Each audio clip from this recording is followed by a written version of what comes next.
പ്രാർത്ഥന 4 ഗണത്തിൽ ആത്മീയശാസ്ത്രപ്പെടുത്തുന്നു എന്ന് പറഞ്ഞു. 3 ഗണം നമ്മൾ പറഞ്ഞു.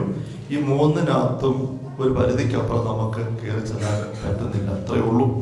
പക്ഷെ ഇനി അവശേഷിക്കുന്ന ഒരു ഗണം, 3-ാമത്തായിട്ട് ഞാൻ പറഞ്ഞത് നന്ദി, സ്തുതി, കൃതജ്ഞത.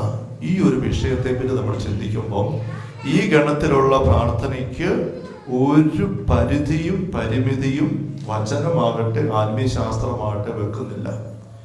എന്തുമാത്രം അങ്ങനെ സ്തുതിച്ച് സ്തുതിച്ച് സ്തുതിച്ച് നന്ദി പറഞ്ഞ് കൃതജ്ഞത അർപ്പിച്ച് ദൈവത്തെ വാഴ്ത്തിക്കൊണ്ടിരിക്കാൻ സാധിക്കുമോ, അത് അത്രയും കരുത്താണ്. ഒരിക്കലും അത് പോരായ്മ അല്ലെങ്കിൽ ആവശ്യത്തിനാവുകയാണ്, മിച്ചമാവുകയാണ്. അങ്ങനത്തെ ഒരു കാഴ്ചപ്പാടാണ്.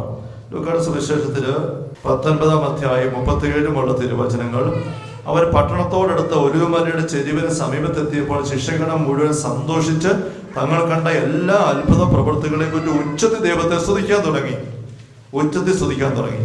കർത്താവിന്റെ നാമത്തിൽ വരുന്ന രാജാവ് അനുഗ്രഹീതൻ, സ്വർഗത്തിന് സമാധാനം, അത്യുന്നതങ്ങളിൽ മഹത്വം എന്നവർ ആർത്തു വിളിച്ചു. ജനക്കൂട്ടത്തിൽ കണ്ട ചില പരിസേർ അവരോട് പറഞ്ഞു, ഗുരു നിന്റെ ശിഷ്യന്മാരെ ശാസിക്കുക. അവൻ പ്രതിപദിച്ചു, ഇവർ മൗനം ഭജിച്ചാൽ ഈ കല്ലുകൾ ആർത്ത് വിളിക്കുമെന്ന് നിങ്ങളോട് പറയുന്നു. സ്തുതിപ്പ് പ്രാർത്ഥനയാണ്. സ്തുതിച്ച് അവര് ഉച്ചത്തിൽ ദൈവത്തെ സ്തുതിക്കാൻ തുടങ്ങി. 38-ാം വാക്യം പറയാണ് ആർത്ത് വിളിച്ചു. 41-ാം വാക്യം പറയാണ് ഇവർ നിണ്ടായിരുന്ന കല്ലുകൾ ആർത്ത് വിളിക്കും. ആ വാക്കുകളുടെ പ്രയോഗങ്ങൾ കണ്ടോ? സ്തുതിച്ചുള്ള പ്രാർത്ഥനയെ പറ്റി പറയുന്നത് ഉച്ചത്തിൽ ആർത്ത് വിളിച്ച് ഇങ്ങനെയുള്ള രീതിയിൽ പ്രകടിപ്പിക്കുന്നിടത്ത് ഈ ആൾക്കാർ വന്ന് ഈശോട് പറയാം, മിണ്ടാതിരിക്കാൻ പറ അവരോട്. ഈശോ പറഞ്ഞു പറയല, അവർ ഇനിയും ആർത്ത് വിളിക്കട്ടെ, ഇനി ഒച്ച വെക്കട്ടെ എന്നാണ്. അങ്ങനെ ജെറുസലേം പ്രവേശനം. മത്തായിയുടെ സുവിശേഷം 21-ാമത്തെ അധ്യായത്തില് ഈ പ്രദർശനം വന്ന് ദേവാലയത്തിൽ കയറി കഴിഞ്ഞപ്പോൾ എന്നാ സംഭവിച്ചു? 12 വാക്യങ്ങൾ. ദേവാലയത്തിൽ പ്രവേശിച്ച് അവിടെ ക്രയവിക്രയം ചെയ്തിരുന്നെല്ലാം പുറത്താക്കി. നമുക്ക് സംഭവം അറിയാം. പിന്നീട് 14-ാം വാക്യം, അന്ധന്മാരും മുടന്തന്മാരും ദേവാലയത്തിൽ അവന്റെ അടുത്തെത്തി. അവൻ അവരെ സുഖപ്പെടുത്തി. അവൻ ചെയ്ത വിസ്മയകരമായ പ്രവൃത്തികളെ ദാവീദിന്റെ പുത്രന് ഹോസാന എന്ന് ഉദ്ഘോഷിച്ച് ദേവാലയത്തിൽ ആർപ്പ് വിളിക്കുന്ന കുട്ടികളെ കണ്ടപ്പോൾ പ്രധാന പുരോഹിതന്മാർ നിയമത്തിൽ രോഷാകുലരായി. വഴിയിൽ വെച്ച് ആർത്ത് വിളിച്ചവരെ കണ്ടപ്പോൾ അവിടെയുള്ള നിയമത്തിൽ പറഞ്ഞു മിണ്ടാതിരിക്കാൻ പറ അവരോട്. ഈശോ പറഞ്ഞു പറയുകയല്ല, ഇവർ ഇനിയും ഒച്ച വെക്കട്ടെ. പള്ളിക്കകത്ത് കയറി കഴിഞ്ഞപ്പോൾ അവിടെ ആദ്യം ഈ കച്ചവടക്കാരൻ ബഹളമാണ്. അപ്പൊ ഇവര് സ്തുതിച്ചില്ല, ആർത്ത് വിളിച്ചില്ല, മിണ്ടാതിരുന്നു. ഈശോ ഈ കച്ചവടക്കാരെ എല്ലാം ആട്ടി ഓടിച്ചു, പുറത്താക്കി. വലിയ ശാന്തതയുണ്ടായി. അപ്പോൾ ഇവര് ഉച്ചത്തിൽ ദൈവത്തെ സ്തുതിക്കാൻ തുടങ്ങി. അത് കണ്ടപ്പോൾ പ്രധാന പുരോഹിതനും മറ്റു ദേവത്തിലെ ആൾക്കാരും രോഷാകുലരായി.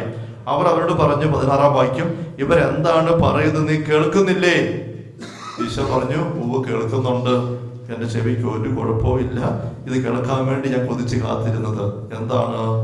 നിങ്ങൾ വായിച്ചിട്ടില്ലേ, ശിശുക്കളുടെയും മുല കുടിക്കുന്നവരുടെയും അധരങ്ങളിൽ പോലും നീ സ്തുതി ഒരുക്കിയെന്ന്. 8-ാം സങ്കീർത്തനമാണ്. കൊച്ചു കുഞ്ഞുങ്ങൾ പോലും സ്തുതിക്കും. ആ അവസ്ഥയിലാകണം. ഇതാണ് ഈ ദേവാലയത്തിൽ സംഭവിക്കേണ്ടത്. ഉച്ചത്തിൽ ദേവാലയത്തിൽ ആർപ്പ് വിളിക്കുകയാണ്, ആർപ്പ് വിളിച്ചുകൊണ്ട് സ്തുതിക്കുകയാണ്. അപ്പോഴാ മറ്റൊന്നും മിണ്ടാതിരിക്കാൻ പറയാൻ. ഈശോ പറഞ്ഞു പറയില്ല, ഇവരിത് ഇനിയും അങ്ങനെ ചെയ്യട്ടെ. ഇത് നമ്മൾ ബൈബിളിലേക്ക് നോക്കുമ്പം ആഘോഷമായിട്ടുള്ള ഈ സ്തുതിപ്പ് നമുക്ക് ഒത്തിരി കാണാം. ലൂക്കായുടെ സുവിശേഷത്തില് 10 കുഷ്ഠരോഗികൾ സൗഖ്യപ്പെടുന്ന സംഭവം 17-ാമത്തെ അധ്യായത്തില് നമുക്ക് സംഭവം അറിയാം. 11 തിരുവചനങ്ങളില് അങ്ങനെ വെച്ച് തന്നെ കണ്ടു. 10 കുഷ്ഠരോഗികൾ അവരെ കണ്ടു. സ്വരവർത്തി യേശുവേ ഗുരു ഞങ്ങളെ കനിയണമെന്ന് അപേക്ഷിച്ചു. അവരെ കണ്ടപ്പോൾ അവൻ പറഞ്ഞു, പോയി നിങ്ങൾ തന്റെ പുരോഹിതന്മാർക്ക് കാണിച്ചു കൊടുക്കുവിൻ. പോകുമ്പോഴേ അവർ സുഖം പ്രാപിച്ചു. അവൻ ഒരുവൻ താൻ രോഗവിമുക്തനായി എന്ന് കണ്ട് ഉച്ചത്തിൽ ദൈവത്തെ സ്തുതിച്ചുകൊണ്ട് തിരിച്ചു വന്നു. ഉച്ചത്തിൽ സ്തുതിച്ചുകൊണ്ട് തിരിച്ചു വരികയാണ്. അവൻ ഈശോയുടെ കാൽക്കൽ സാഷ്ടാംഗം പ്രണമിച്ച് നന്ദി പറഞ്ഞു.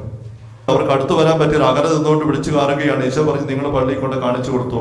എന്താ എന്റെ സാധ്യത നമുക്കറിയാം. കുഷ്ഠരോഗം വന്നാൽ ഔട്ടാണ്. കുഷ്ഠരോഗം മാറിയാൽ ദേവാലയത്തിൽ പുരോഹിതന് കാണിച്ചു കൊടുത്ത് സർട്ടിഫിക്കറ്റ് മേടിക്കണം. എങ്കിലും വീട്ടിൽ കയറാൻ തട്ടി കയറാൻ പറ്റുള്ളൂ. ഇത് കാണിച്ചു കൊടുത്തോളാൻ പറഞ്ഞു. കുഷ്ഠരോഗിയാണ്, പക്ഷെ അവർ പോകുന്ന വഴിക്ക് സൗഖ്യം കിട്ടി. അപ്പൊ ആ കൂട്ടത്തിൽ ഒരാൾ തിരിച്ചു വരികയാണ്. എങ്ങനെ തിരിച്ചു വരുന്നത്? മനുഷ്യൻ ഉച്ചത്തിൽ ദൈവത്തെ സ്തുതിച്ചുകൊണ്ടാണ്. അറമായ ഭാഷയിൽ ദൈവമേ സ്തുതി എന്ന് പറയുന്നത് എങ്ങനെയാണ്? അറമായ ഭാഷ പഠിച്ചിട്ടുണ്ടോ ആരെങ്കിലും? പഠിച്ചിട്ടുണ്ടോ? ആരും പഠിച്ചിട്ടില്ലേ? ഹല്ലേലൂയ. അതാണ് അത്. അറമായ ഭാഷയിൽ ദൈവമേ സ്തുതി എന്ന് പറയുന്നതാണ് ഹല്ലേലൂയ. മനസ്സിലായി? അത് അതേപടി നമുക്ക് കിട്ടിയിരിക്കുന്നതാണ്. അത് മാറ്റമില്ലാതെ ദൈവമേ സ്തുതി. അതാണ്. അപ്പൊ ഈ മനുഷ്യന് വഴിയിലൂടെ ഹല്ലേലൂയ ഇത് പറഞ്ഞുകൊണ്ട് ഓടി വരുന്ന പട്ടാപ്പകല് പൊതുവഴിയിലും പരസ്യമായിട്ട് അവർ ഓടി വന്ന് ഈശോ അവിടെ ഇരിക്കുമ്പോൾ ആരാണ്ട് ബഹളം വെച്ച് ഓടി വരുന്നു. ഈശോ എണീറ്റ് നോക്കി ആരാന്നുണ്ട്, ഇവരിങ്ങനെ പാഞ്ഞു വരികയാണ് ഉച്ചത്തിൽ ഹാലേലൂയ പറഞ്ഞുകൊണ്ട്. വന്ന് ഈശോയുടെ കാൽക്കലേക്ക് വീണ് സാഷ്ടാംഗം വീണ് നന്ദി പറഞ്ഞു. ഈശോ എന്നാ പറഞ്ഞു, മോനെ നീ വന്നത് നന്നായി, പക്ഷെ ഇത്ര ഉറക്ക ഈ പെരുവഴി കൂടി ഇങ്ങനെ കാരണമായിരുന്നോ? അവരൊക്കെ എന്നെ ഓർത്ത് കാണും, വന്നിട്ട് നന്ദി പറഞ്ഞാൽ പോരായിരുന്നോ? അങ്ങനെയല്ല ഈശോ പറയുന്നത്. ഇവൻ വന്ന് ഉറക്കെ ഹല്ലേലൂയ പറഞ്ഞിട്ട് ഓടി വന്ന് കാൽക്കൽ വീണു. അവന്റെ തല ഈശോ കൈവച്ചു. ഈശോ വീണ്ടും നോക്ക്, അടുത്തയാളെന്തേ വരുന്നുണ്ടോ? അടുത്തയാളെന്തേ വരാത്തത്? ചോദിക്കുക, നിങ്ങള് 10 പേരല്ലേ വന്നിട്ട് പോയത്? ബാക്കി 9 പേരെന്തേ? അവരെന്തേ ഇതുപോലെ വരാത്തത്? അവർക്കെന്തേ വന്ന് ദൈവത്തെ മഹത്വപ്പെടുത്തണമെന്ന് തോന്നുന്നില്ലാത്തത്? ഉണ്ടോ? 18-ാം വാക്യം, ഈ വിജാതീയനല്ലാതെ മറ്റാർക്കും തിരിച്ചു വന്ന് ദൈവത്തെ മഹത്വപ്പെടുത്തണമെന്ന് തോന്നിയില്ലേ? തമ്പുരാന്റെ നൊമ്പരമാണ്. അപ്പൊ ആ നന്ദി പറയുക, സ്തുതിക്കുക, കൃതജ്ഞത അർപ്പിക്കുക, ദൈവത്തെ മഹത്വപ്പെടുത്തുക, ഈ ഒരു കാര്യം എത്രയായാലും അധികമാവില്ല. നമുക്കതേപ്പറ്റി കുറച്ച് പിന്നെ കാണാം. ഇപ്പൊ നമ്മൾ എത്ര ഒന്ന് കണ്ടുവെക്കുക. അപ്പൊ പ്രാർത്ഥന 4 ഗണങ്ങള്. അതില് ഈ ഒരു പ്രാർത്ഥനാ ഗണം മാത്രം എന്തുമാത്രം നമ്മൾ വ്യാപരിച്ചാലും അധികമാകുന്നില്ല. നമുക്ക് പിന്നെ കുറച്ച് കാണാം. ഈ സ്തുതിപ്പ് പ്രാർത്ഥനയ്ക്ക് 2 തരത്തിൽ പ്രസക്തിയുണ്ട്. ഒന്ന്, ഈ സ്തുതിപ്പ് പ്രാർത്ഥന ദൈവ അനുഭവത്തിന്റെ ഒരു അടയാളമാണ്. ഇപ്പൊ നമ്മൾ കണ്ടതൊക്കെ അതാണ്. ദൈവ അനുഭവത്തിന്റെ അടയാളമാണ് നന്ദി പറഞ്ഞ് സ്തുതിക്കുക. കുഷ്ഠരോഗി ഉച്ചത്തിൽ സ്തുതിച്ചുകൊണ്ട് നന്ദി പറയാം, സാഷ്ടാംഗം വേണം. കാരണം അതുപോലെ സൗഖ്യം കിട്ടി, അനുഗ്രഹം കിട്ടി. മറ്റേ മുടന്തരും സൗഖ്യം കിട്ടി, ഒരു ദേവാലയത്തിൽ ആർപ്പ് പിടിച്ചു, ഒരു അനുഭവം കിട്ടി. നമ്മൾ ലൂക്ക 19 കണ്ടു, തങ്ങൾ കണ്ടതും കേട്ടതുമായ എല്ലാ കാര്യങ്ങളും ജനങ്ങളും സ്തുതിക്കാൻ തുടങ്ങി. കണ്ടത് കേട്ടതുമായ ദൈവത്തിന് ശക്തമായ ഇടപെടൽ ഈശോയിലൂടെ സ്തുതിക്കുകയാണ്. ഇത് ദൈവാനുഭവത്തിന്റെ അടയാളമാണ് ഈ സ്തുതിപ്പ്.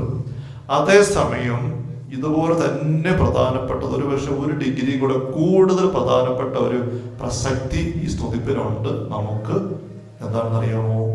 ഈ സ്തുതിപ്പ് ഒരു ആയുധമാണ്.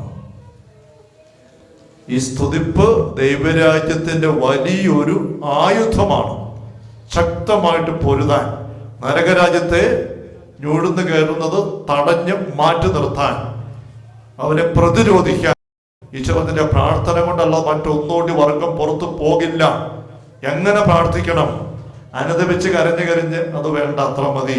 യാചന പ്രാർത്ഥന ചോദിക്കുന്നതിന് മുമ്പ് തന്നെ അറിഞ്ഞു. ആരാധന അതിന്റെ മെടുക്കല്ല, കഴിവല്ല, അങ്ങ് ചെല്ലുമ്പോൾ തമ്മിൽ തരുന്നതാണ്.